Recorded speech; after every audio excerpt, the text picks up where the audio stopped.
The sun dipped low, casting golden hues across the serene forest clearing where the Buddha often meditated.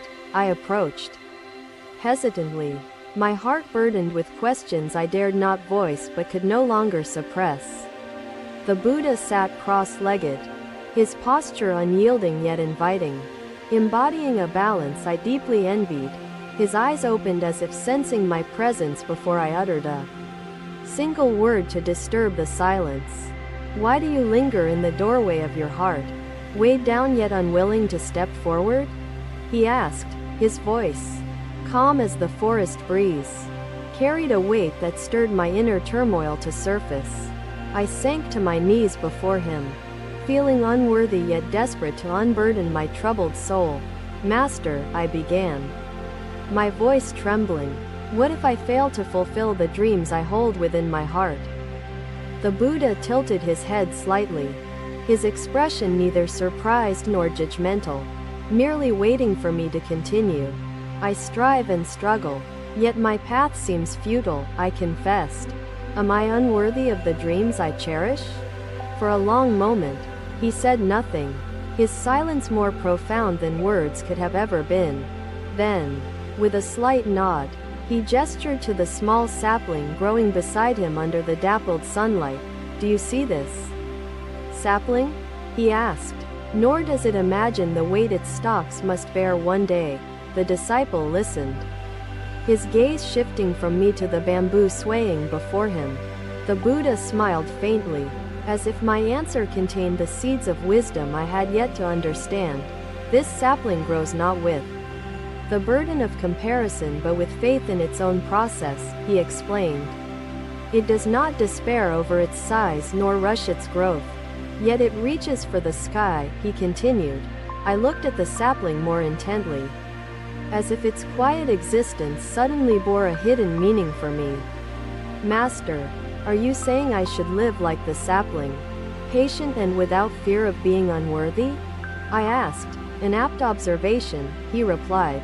But the lesson goes deeper into the soil where unseen growth occurs. The roots grow first, unseen by the eye, yet vital for the tree to stand strong and tall, he said. The roots may face rocks and resistance, but their persistence forms the foundation of resilience and eventual growth. I sat silent, reflecting on how my struggles could be likened to the sapling's roots. Unseen but essential. But Master, how do I endure the doubts that overshadow my patience? I asked, my voice tinged with frustration. The Buddha closed his eyes briefly, as if drawing from a well of eternal wisdom deep within him. Doubt is a shadow, he began. It exists because light shines. Seek the light, and the shadow will shift. Rather than resist doubt, acknowledge it, he continued. But do not let it root itself in the soil of your heart. How do I distinguish between doubt that teaches and doubt that hinders? I asked, eager for his guidance. The Buddha picked up a fallen leaf, brittle and brown, holding it delicately between his fingers. A leaf falls not because it is weak, but because its time to serve the tree has ended, he said. Let doubts fall away when their purpose is fulfilled, but hold to those that nourish your growth, he advised. I pondered his words, feeling an unexpected lightness begin to rise within my previously burdened chest. Master, if the journey itself is the teacher, how do I honor each step without losing sight of the destination?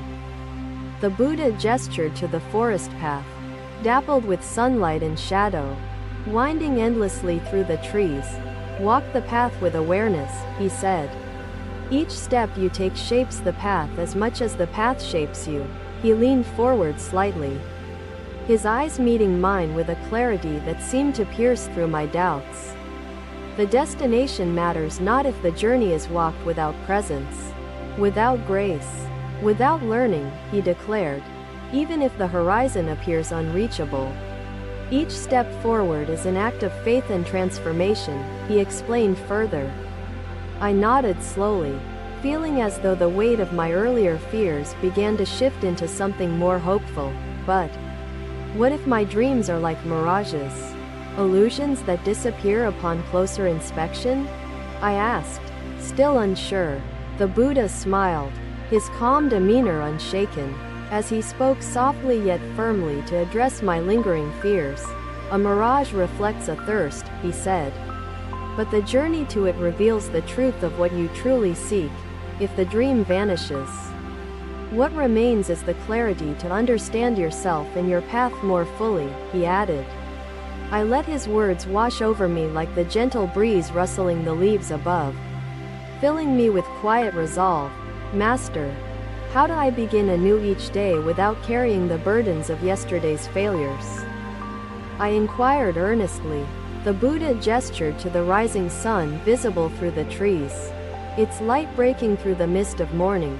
The sun rises without attachment to the darkness it dispels, he said. Each day is a chance to illuminate anew. To carry the past is to weigh down the present, robbing it of its full potential to teach and heal. Do not mistake failure for finality, he continued. It is but one note in the symphony of your journey. I bowed my head, feeling both gratitude and humility in the presence of such profound understanding and wisdom. Master, I said quietly, I will strive to walk my path with patience, presence, and faith in the unseen roots. The Buddha inclined his head gently, his approval unspoken yet unmistakable in the serenity of his expression. Your journey has already begun. With each question you dared to ask and each step you took to seek, he said. I rose, the forest around me seeming brighter, its colors more vivid, as though my burden had lifted with his words. The path ahead was uncertain, but for the first time, I saw its beauty rather than merely its challenges. The Buddha returned to his meditation, his silence speaking volumes. As I stepped forward with newfound clarity and peace, another day, another chance to walk the winding paths of wisdom alongside the Master, seeking the light within shadows. We gathered as the morning sun warmed the earth, its rays painting golden streaks across the trees and hills. The Buddha spoke, his voice steady and resonant, announcing a journey to the mountains to learn from their timeless silence.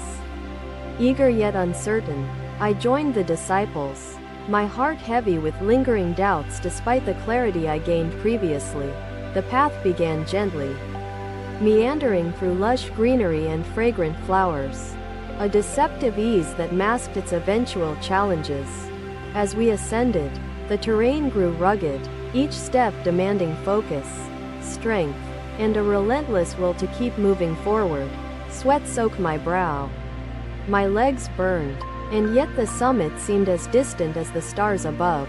I stumbled on loose stones, falling to my knees, my heart sinking as I failed to match the others' pace. Master, I called out in despair. This path is impossible. I fear I lack the strength to reach the summit.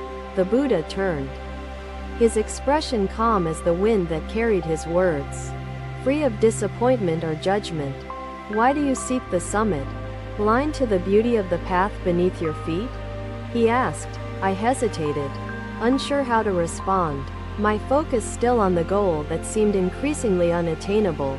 The summit is the destination, I said. Without reaching it, what is the purpose of enduring this arduous journey?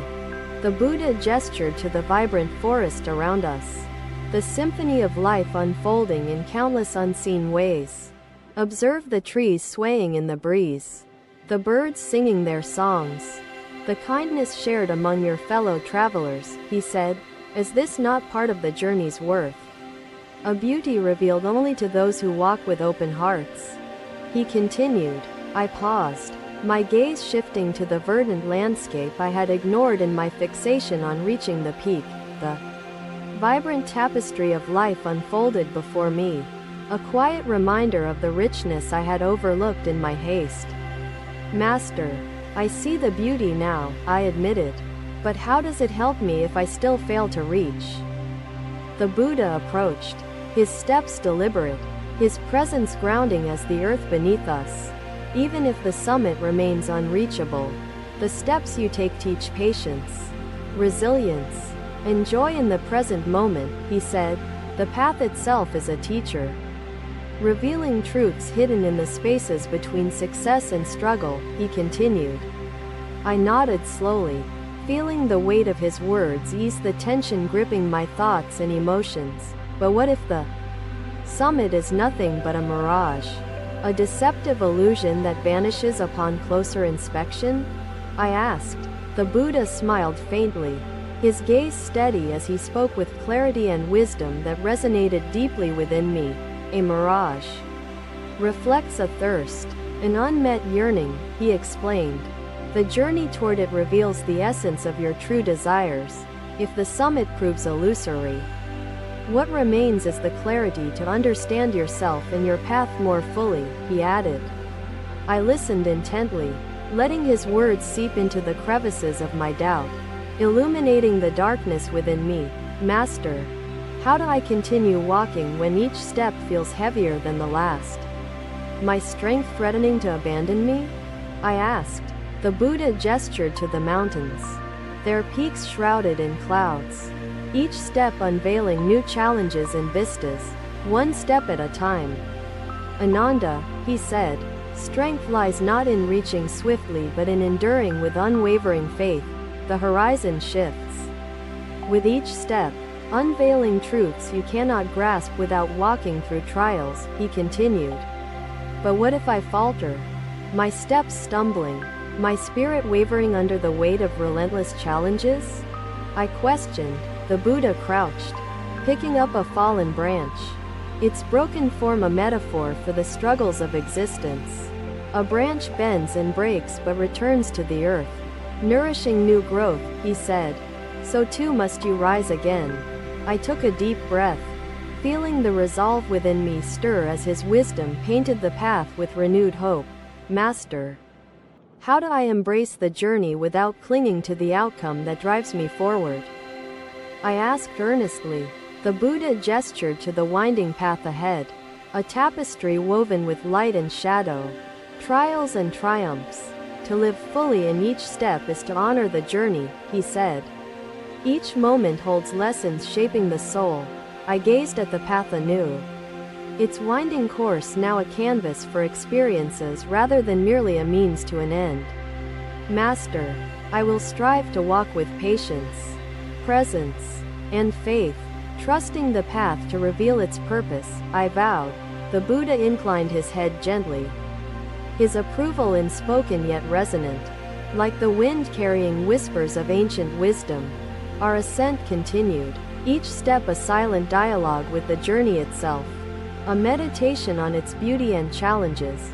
Though the summit remained distant, the richness of the path grew undeniable, each moment filled with quiet revelation.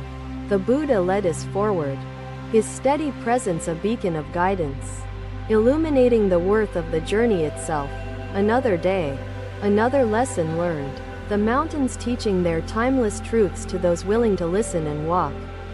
Another day, another lesson unfolded as the Buddha called me to a lotus pond glimmering beneath the pale moonlight.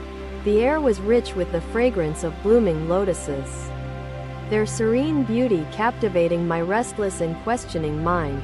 I followed silently, my heart heavy yet hopeful, seeking wisdom to untangle the knots of doubt within my soul. The Buddha paused by the water's edge, his gaze unwavering as he observed the reflections of stars shimmering gently. Tell me, what do you see when you look upon these lotus blooms, untouched by the mud below? He asked. They are radiant and pure, floating serenely above the murky depths that seem to offer no such beauty, I replied. The Buddha smiled faintly, his expression thoughtful, as if my answer revealed an inner truth still waiting to bloom.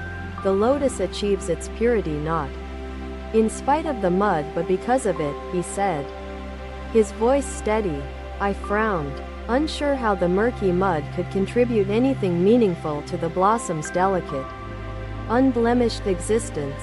Master, how can something pure and beautiful emerge from such unclean and undesirable beginnings? I asked with uncertainty. The Buddha crouched, his hand skimming the water's surface, creating gentle ripples that reflected the moon's silver light. Life thrives amidst challenges, he began. The mud nourishes the roots, which strive upward through darkness to reach the light.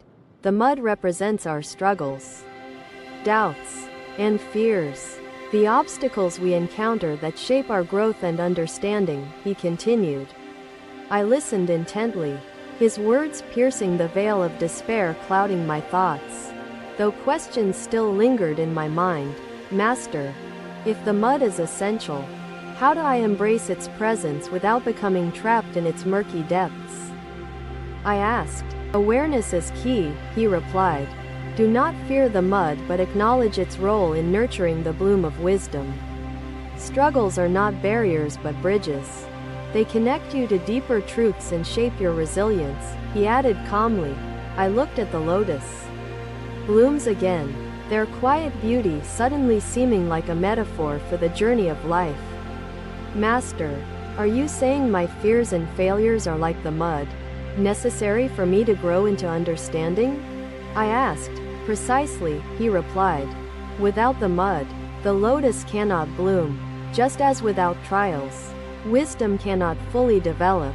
I nodded slowly, letting the weight of his words settle within me, their meaning unfolding layer by layer like petals. But what if I cannot rise above the mud? If I remain rooted in its shadows without ever blooming? I questioned. The Buddha gestured toward the blooms floating serenely, their quiet triumph a reminder of the strength born from persistence. The lotus rises because it strives unwaveringly toward the light, not because the mud loosens its grip, he explained. To rise above challenges, you must remain committed to seeking the light, trusting in your journey's unfolding, he said. I gazed at the stars reflected on the water's surface, their brilliance undiminished by the ripples distorting their form. Master, how do I maintain faith in the light when the darkness seems overpowering and hope feels so distant? I asked.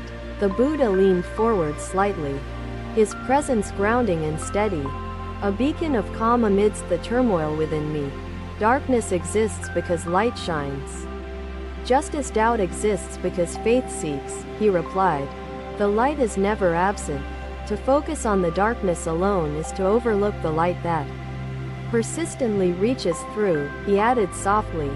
I sighed, his wisdom resonating yet challenging me to reframe the way I viewed my struggles and self-perceived limitations. Master, how do I discern between struggles that teach and struggles that hinder, preventing me from moving forward? I asked. The Buddha picked up a fallen petal floating on the water, holding it delicately before letting it drift away.